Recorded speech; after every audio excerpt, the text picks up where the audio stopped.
You ask Tiger to solve. This deals with linear equations with one unknown.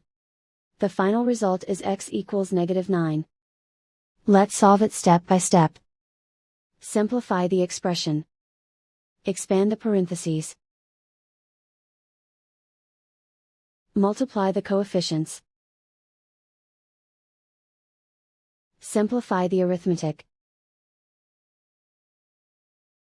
Expand the parentheses.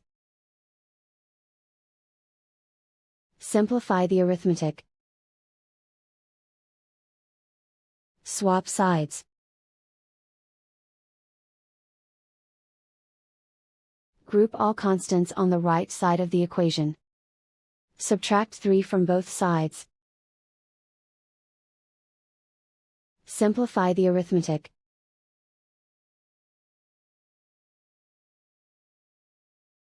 Isolate the x. Divide both sides by -4. Cancel out the negatives. Simplify the fraction. Move the negative sign from the denominator to the numerator. Find the greatest common factor of the numerator and denominator. Factor out and cancel the greatest common factor. And so the final result is x equals -9.